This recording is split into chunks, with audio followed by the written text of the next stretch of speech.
Hello students, next we move to Norton's theorem. Norton's theorem is similar to our Thevenin's theorem. What I have done here is I have taken the same statement and the changes I have written it in green. So you can see most of the most of the statement of the Thevenin's is as such retained. So just let me go for an example for Thevenin's. This is the statement that we had. Okay, the same thing I have taken and only the changes I have written it in green. So the voltage source has become the current source. The series resistance has become a parallel resistance. Okay, that means now instead of having a voltage source, so previously we had a voltage source with a resistance. Okay, a voltage source with a resistance. Now instead of that we will have a current source with a resistance, and the current source we will call it as Norton's current IN. So this is the Norton's current. Norton's current. And this resistance is Norton's resistance Rn, which actually is same as RTh. The method of calculating Rn is same as RTh, and you will get the same result as you used to calculate RTh. So in that way the method is the same. Okay, the only thing that we have to learn new here is how to find out this Norton current. Okay, so going by the statement, any two terminals of a network can be replaced by an equivalent current source and an equivalent parallel resistance. The current source is the current through the short circuit between the terminals. So previously we used to open circuit the terminal. Now we are going to short circuit the terminal. That means suppose this was the question. We need to find out what is the current through 2 ohms. For that, what we used to do, we used to take out the 2 ohm resistor, that is called as the load resistor, that we used to take out, and then we used to find out what is this VTH. Correct? Now we are not going to do that. Now instead of leaving this as open circuit, we will take out the load resistor and we will replace it with a short circuit, and we will find out what is the current flowing here, and that current we will call it as the Norton's current IN. So that is only difference. We will find out what is the short circuit current passing through the terminal IN by shorting this A and B terminal, and the rest of the method is same. For finding out RTH, as I told in Thevenin's, we will short the voltage source and we will open the current source. That thing we will do here also, isn't it? Look at the statement. I have not changed anything here. Nothing is changed here. It's all the same. Okay, you remove the load, you replace the voltage source by short circuit, you replace the current source by open circuit, and you generally find out RTH. The same method, you find RTH, but instead of naming it as RTH, we name it as RN. Sorry, as RN. So it's the same. So there is no need to find out there is no need to write it as RTH. We will simply name it as RN. And that is what is happening in a Norton's theorem. And once this is done, we will attach we'll attach this 2 ohm resistor back, and we can find out what is the current through 2 ohm resistor. Okay, so don't worry, you don't have to study any lengthy statement, because if you have already studied Thevenin's, the only change you have to do is the voltage source is changed into current source and the series resistance is changed into parallel resistance. Okay, so let us look at the problem. So find the current through the 10 ohm resistor. Generally the question comes like this.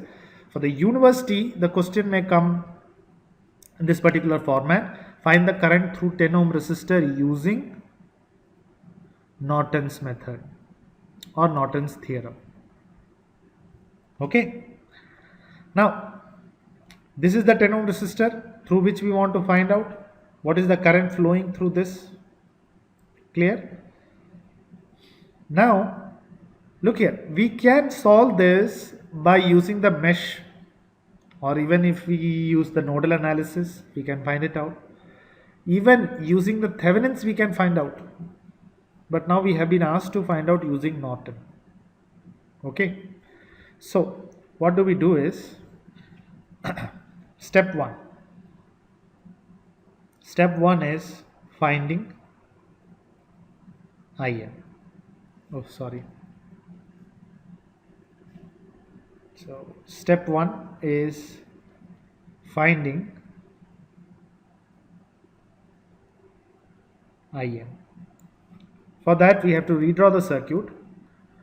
And now the step is we take out the resistance. So, we take out the resistance through which we want to find out. And instead of that resistance, we place a short circuit. So terminal A and B is now shorted. Okay, so this was A and this was B, and we have shorted that. So there was a 10 ohm resistance previously here, now we have shorted it. And now we have to find out what is the current passing through here, and that we will name it as current IN. Now we can solve it using any method.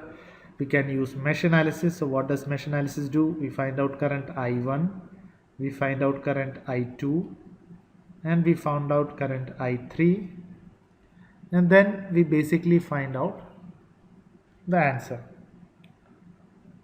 The IN will be equal to I1 minus I2. So if we find out I1 and I2, we will be able to do it. Okay. Now we can do a different thing also. We can find out what is the nodal voltage here, and once we know what is the nodal voltage here, let's say this is V1, then V1 minus 0, sorry, V1, once we find out V1, we will be able to get what is the current I1 coming here, what is the current coming here, and then we will be able to find out IN. That method is also possible, but for simplicity we will use the mesh analysis because that's more easier to calculate than nodal. Okay, so let me now KVL at mesh 1. Let me use a different color. Okay, KVL at mesh 1 means the current is flowing like this, so plus minus, there is nothing here, correct? So I will get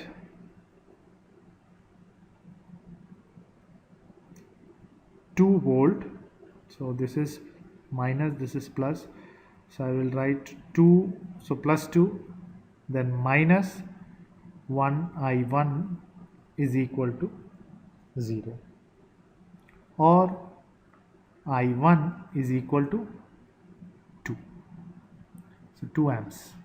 That is going to be the value of I1, correct? Now when I have to calculate I2, the problem is that in the second case I cannot take this mesh, because we know that for writing the mesh analysis we have to write KVL, and we cannot find out what is the voltage across this. So we use the concept of super node. Okay, so how do we draw a super node? So let me draw. So this is going to be the super node. This whole combination of two mesh will give me the super node. Okay, so let us do the calculation. So this is going to be our super node. So KVL at super node.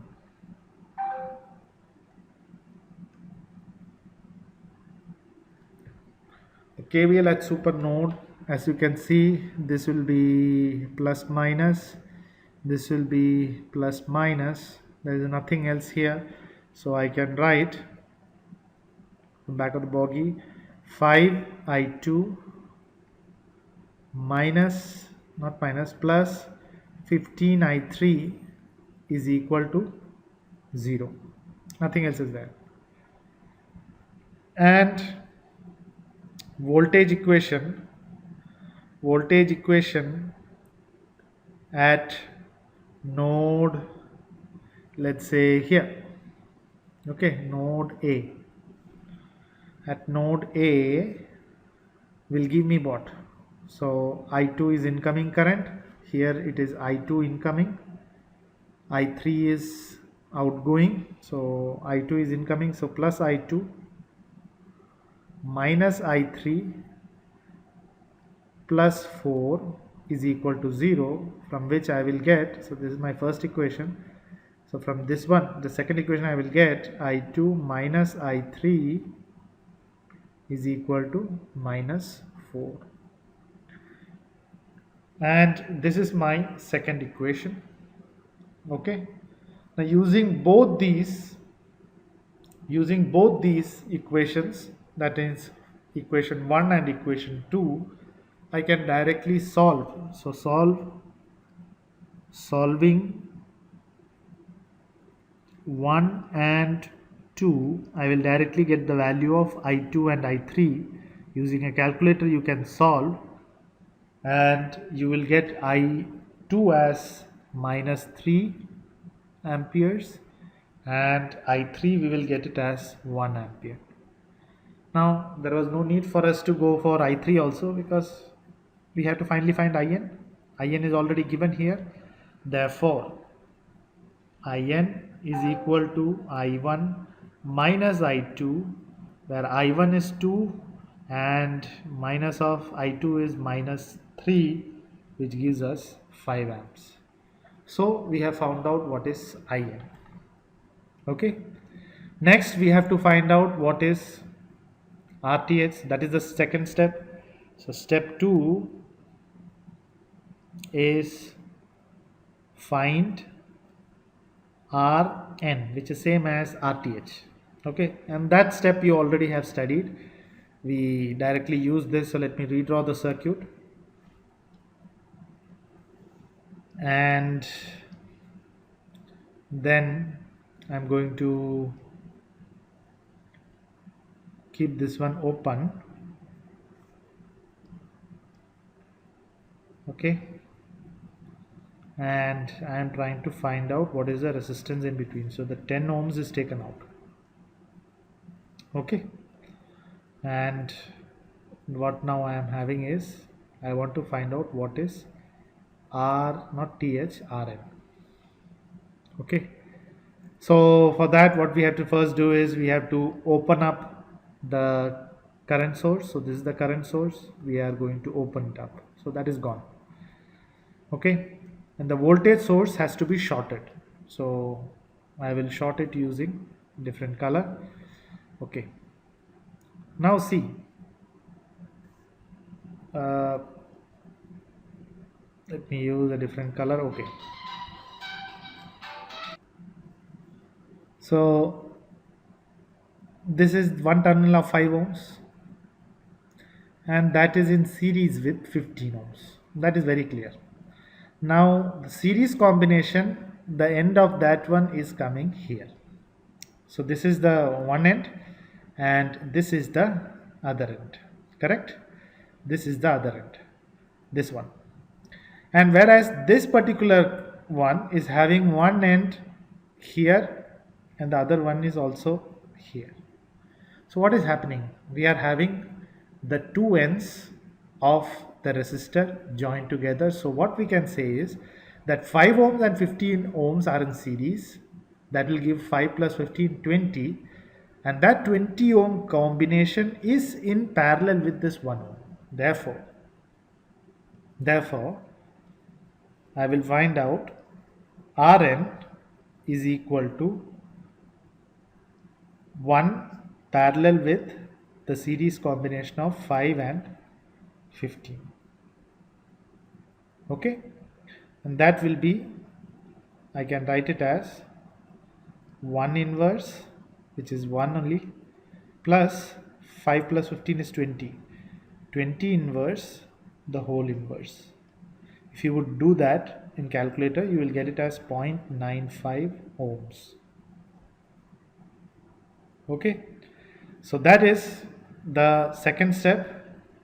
The first step was finding IN. The second step was finding Rn. It's the same as RTH. And the third step is to find out. So step 3. Step 3 is find the load current IL. Okay, so for that, what do? We draw the Thevenin's, we draw the Norton's equivalent. So how is the Norton's equivalent going to look like? We have a current source in series, not series, in parallel with a Norton's resistance, and we are having our load resistance. So first let me draw the equivalent. So this is the equivalent. This is going to be Rn, which is 0.95 ohms, and this is going to be IN, and IN we have found out to be 5 amps. So this is 5 amps, correct? Now what is remaining is the load resistance that has to be connected, which we know is, we have taken it out to be the 10 ohm resistor, correct? So this is the 10 ohm load resistor. And now here, how do we get it? We get it by current division rule. See, one current will flow here, another current will flow here. If you want to find out what is the current which is going to flow through the 10 ohm resistor, it will be the current division rule. So I will directly write from current division. Using current division, I will get, let's say this is current IL, therefore IL will be the total current 5 multiplied with the resistance in the opposite branch. So there are two branches. This is one branch, this is the second branch. If I want to find out the current through the second branch, I will first write what is the current in the other branch, which is 0.95 ohms, divided by the total, which is 10 plus 0.95. Okay, and this when I will do, I will get the value of IL to be 0.43 amperes. So that is how we find out using Norton's equivalent. Thank you.